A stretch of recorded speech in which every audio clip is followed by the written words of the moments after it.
Assalamualaikum warahmatullahi wabarakatuh sekalian. Selamat datang kembali di channel Ray Agnostik. Beberapa hari yang lalu, Donald Trump mengalami musibah tragedi yang tidak mengenakan.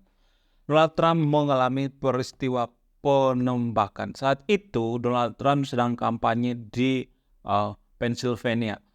Jadi, kejadian itu sangat brutal ya, kalau saya lihat ya. Nah, yang jadi pertanyaan adalah, kenapa Donald Trump ini diincar? Kenapa Donald Trump ini sengaja ditembak gitu? Apa motifnya? Eh, ada kemungkinan besar gitu. Ada desas-desus yang mengatakan bahwa ternyata ada motif karena pengaruh daripada Palestina. Kenapa Donald Trump ini sengaja mau dihabisi? Diduga ada kemungkinan besarnya karena Donald Trump ini eh, akan menghentikan perang yang ada di Gaza gitu antara Palestina dengan Israel. Ketika dia menjabat nanti, dia akan kemungkinan besarnya dia akan menstop perang yang terjadi di Gaza. Nah, yang paling mengejutkan lagi adalah pendapat daripada lawan atau musuh politiknya, yaitu Joe Biden. Secara mengejutkan, Joe Biden mengutarakan atau melontarkan kalimat-kalimat yang menurut saya itu bikin saya terkejut gitu, sangat menarik gitu. Ketika saya mendengarkan kalimat daripada Joe Biden ini, saya berpikir, wow, luar biasa gitu. Lalu, apa kalimat yang diutarakan oleh Joe Biden dan apa motif pelaku dan apakah sudah ditemukan pelaku siapa sebenarnya? Saya akan menjelaskan sebentar lagi. Beberapa bulan yang lalu, secara mengejutkan Donald Trump ini bertemu dengan pegulat atau atlet UFC bernama Khabib Nurmagomedov. Jadi saat pertemuan itu, Khabib mengatakan atau memohon kepada Trump itu kalau nanti Trump sudah menjadi presiden, mohon genosida yang ada di Palestina, perang antara Israel dengan Palestina ini dihentikan.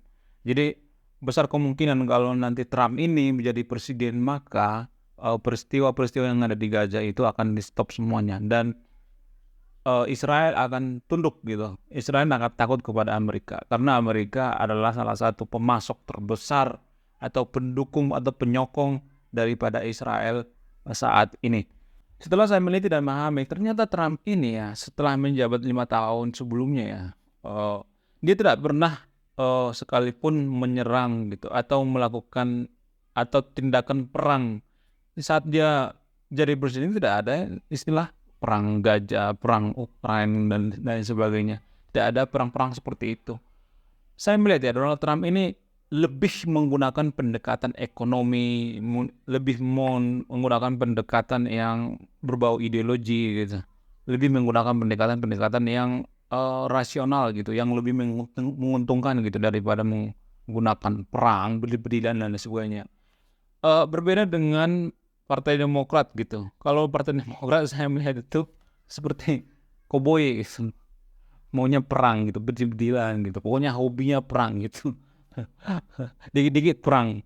Buktinya Joe Biden baru beberapa tahun dia menjabat, baru 1 periode juga, dan Barack Obama waktu dia presiden dari Partai Demokrat banyak perang juga kan. Jadi itulah bukti bahwa saya melihat Donald Trump ini anti terhadap perang. Saya juga melihat Donald Trump ini seperti penjahat yang jujur ya. Agak bad boy sih orangnya, tapi menurut saya pribadi dia ceplos-ceplos dalam berbicara. Dia itu ceplos-ceplos, jujur gitu. Walaupun kelihatan dia jahat, akan tetapi dia menurut saya itu sangat jujur ya. Bahkan ada salah satu petinggi daripada Amerika menanyakan kepada Trump, kenapa lu mengidolakan Putin? Kita tahu bersama bahwa Donald Trump itu sangat mengidolakan yang namanya Presiden Putin.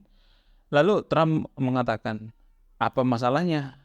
Terus si pejabat itu bertanya, Putin kan seorang mafia, pembunuh berdarah dingin dan lain sebagainya. Pokoknya jelekin lah si Putin ini.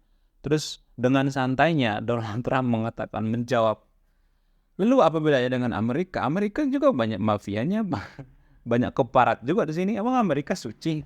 Bahkan Amerika melakukan genosida terhadap orang Indian zaman dulu.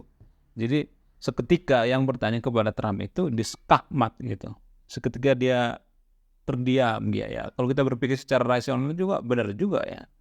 Amerika itu nggak baik-baik amat sebenarnya. Amerika itu sebenarnya negara bajingan kalau kalau kita jujur ya, negara bajingan ya karena seenak jidat gitu. Ya karena apa? Karena mereka itu punya kuasa gitu. Polisi dunia punya power yang luar biasa. Lalu komentar Biden saat peristiwa penembakan itu membuat saya terharu ya. Biden mengatakan orang yang menembak Trump itu perbuatan yang harus dikutuk gitu. Jadi dia tidak senang dari komentar-komentarnya, saya melihat tidak senang ya. Ya kalau di negara lain mungkin ya udah senang ya di dalam hati, yes yes yes gitu. Jadi saya melihat Joe Biden ini sedikit dewasa ya, walaupun kadang dia ada itu ya sering teledor gitu, sering kalau pidato juga dia kadang salah ngomong, kadang tidur dan lain sebagainya. Jadi saya melihat dalam menyikapi masalah ini, saya melihat dia adalah politisi yang dewasa menurut saya pribadi. Namun selain Donald Trump, siapa saja yang pernah mendapat kasus penembakan di Amerika? Ada banyak presiden-presiden yang mengalami kasus penembakan di Amerika. Mungkin bisa jadi kenapa terjadi penembakan di Amerika itu karena senjata yang ada di Amerika itu kan bisa diakses gitu, kapan saja bisa diakses. Karena di sana senjata itu legal gitu, berbeda dengan di Konoha misalnya. Di Konoha itu kalau kita mendapatkan senjata itu sangat susah ya. Ada bisa tapi hanya orang-orang tertentu. Sementara di Amerika bisa bebas mengakses senjata. Mungkin ini kali yang mempengaruhi kenapa banyak presiden di Amerika itu terjadi kasus pembunuhan, kasus penembakan. Tapi kenapa mereka ya tidak ilegalkan penjualan senjata ya? Kan banyak presiden yang korban-korban segala macam. Dan inilah uniknya Amerika. Amerika itu menganut sistem liberty, kebebasan. Jadi orang itu tidak bisa di stop untuk beli senjata. Karena mereka berpikir bahwa kalau kita stop memasukkan senjata itu atau beli senjata itu ya bisa aja nanti dia mengakses dari negara lain gitu. Pokoknya berbagai cara gitu. Jadi mereka itu lebih dewasa dalam menghadapi masalah-masalah penembakan seperti ini. Ada beberapa presiden-presiden di Amerika selain Trump ya. Seperti yang pertama misalnya Abraham Lincoln. Lincoln ditembak saat sedang menonton sebuah pertunjukan teater di Teater Ford di Washington DC. Dan masih banyak lagi seperti John F. Kennedy, Ronald Reagan dan lain sebagainya. Tapi penembakan yang paling unik atau yang paling konyol menurut saya itu penembakan Ronald Reagan gitu. Penembakan Ronald Reagan ini motifnya itu lucu banget gitu. Dia menembak Presiden Ronald Reagan ini hanya karena untuk menarik simpatisan daripada artis-artis atau aktris-aktris daripada Hollywood. Ya sangat konyol ya. Apa-apaan sih kita membunuh seseorang untuk menarik perhatian.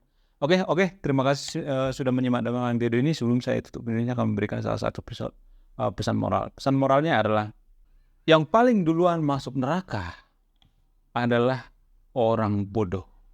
Saya Renostik, salam rasional.